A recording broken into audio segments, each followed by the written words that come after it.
porter justement sur l'aspect fiscalité, parce que actuellement, on est dans un modèle économique qui fonctionne sur la redistribution. Donc, de redistribution, c'est-à-dire que la richesse, justement, telle qu'elle est conçue, c'est ce qui génère un flux financier.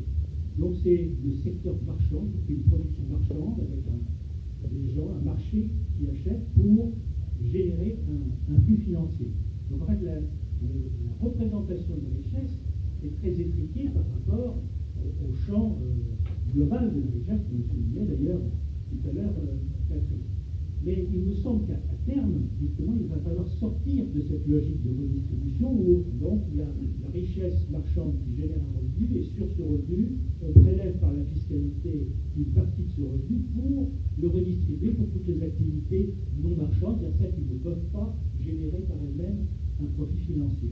Et donc, tout ce qui relève aujourd'hui du bien commun et du lien social et de la qualité de vie passe sur le strapontin de service, c'est-à-dire il ne peut s'exprimer que dans la limite de ce qu'on veut bien lui laisser au travers de cette fiscalité, donc aujourd'hui, que l'on combat de plus en plus, parce que ces prélèvements obligatoires fragilisent la compétitivité internationale, et puis comment la part grandissante du service de la dette fait qu'il y a de moins en moins de ressources disponibles pour financer tout ça. En fait, on voit bien que tous les ans, on coupe une petite tranche comme un jambon de nos sécurités sociales, de nos retraites, etc., comme vous le soulignez. Donc, il n'y a pas d'issue là-dedans, avec l'effet pervers que ça oblige à la croissance. Parce que si on veut encore avoir un petit peu de quoi financer tout ce secteur, eh bien, il faut faire plus de ce qui nous fait mal. On rentre dans une logique de pompier incendiaire où il faut faire plus de ce qui est visible pour avoir les moyens de lutter contre ce qui est invisible.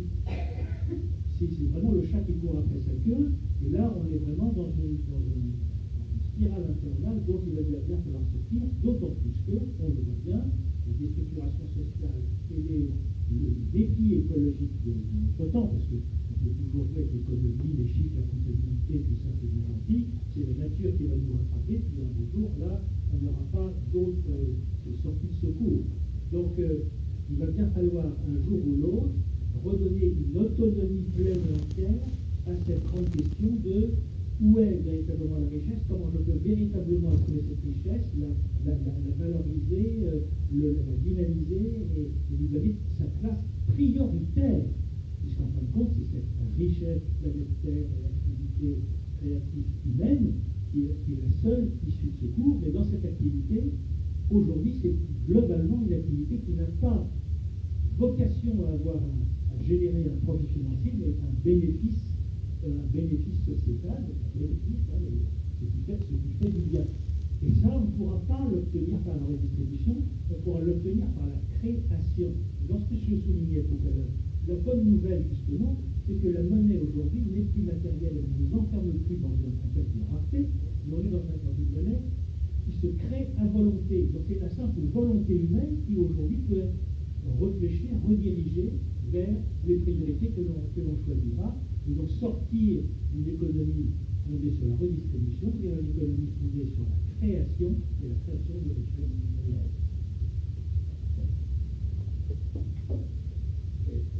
Excusez-moi, je n'avais pas ça s'il y a vraiment des questions qu'on fasse des questions, mais sur la zone art de terrain, j'ai entendu une question qui concerne un directement, je dirais, le collectif ouvert par rapport au précédent Michael. C'est peut-être que je vais assez. Ma question c'est la suivante. En fait, si on regarde les propositions du collectif ouvert concernant les questions monétaires, il y en a une seule, hein, c'est de revenir au système ONT 73 ou ONT 92 pour la France et l'Europe réciproquement, avec une création monétaire dédiée au problème de la transition énergétique et au financement de la vieille dette. C'est tout ce qu'il y a. Hein. Et tout votre discours sur les monnaies locales, etc., n'y est pas. Alors, je vais dire effectivement qu'on est dans un domaine qui, en termes macroéconomiques, n'est pas pesant, c'est juste extrêmement important de façon symbolique, qualitative, humaine, etc. On n'est quand même pas dans le domaine du macro. là-dedans. Mais ça me trouble un peu une deuxième chose, je vous explique, parce que ça me trouble un peu une deuxième chose qui me trouble, parce que j'ai posé la question lors d'une réunion, mais très très nombreuse, c'était samedi après-midi, il y avait un retour, sur la question monnaie commune. Et il a complètement écarté cette chose-là, hein, pour la problématique européenne, mais en articulant cette question avec la problématique, je dirais, des déséquilibres commerciaux à l'intérieur de l'Europe, hein, où on retrouve les problèmes de déséquilibre, etc. Enfin, on retrouve toutes ces problématiques-là, et en l'interrogeant sur l'intérêt possible qu'aurait un système de monnaie commune au niveau de l'Europe, donc retrait de la monnaie unique, organisation d'un système de monnaie commune, etc. Je dis juste ça parce que je suis un petit peu troublé. Je suis troublé par ça, le fait que ce que vous dites, et qui me paraît effectivement très très important, à un niveau que ne soit pas repris dans les propositions, et qu'à l'inverse, les propositions, les 15 propositions, il n'y a que cet aspect de création monétaire un petit peu très traditionnel, en quelque sorte, hein, retour au système pré-73 ou retour au système pré-92, et pas de reprise, en tout cas, du thème de la monnaie commune. Oui, simplement, il faut bien préciser que dans le collectif des jeunes, c'est créé à l'origine, il n'avait pas vocation à couvrir la totalité des terrains de la transformation économique, sociale et écologique. Hein. On était vraiment dans l'esprit, il faut faire Roosevelt plutôt que Lincoln ou de la gouvernance molle.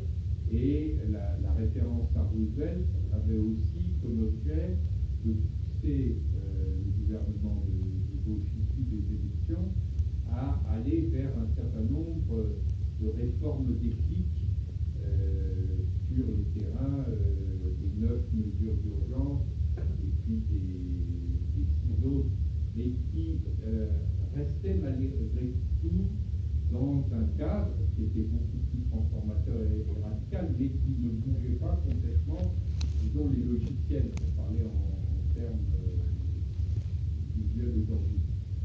Là, on rentre dans une autre phase où le collectif Roosevelt, il est amené lui-même à s'inscrire davantage dans la durée, à s'ouvrir du coup à des débats, et y compris d'ailleurs à des différences entre les différents membres qui peuvent être présents en son sein, et à s'ouvrir aussi en lien avec d'autres initiatives. Hein. Par exemple, on a avec le pacte civique, le collectif pour la transition, quantité d'autres initiatives, on est en train de se rassembler pour organiser ce qu'on appelle les états généraux du pouvoir citoyen, hein, qui vont démarrer à la Bourse du Travail le 10 octobre prochain.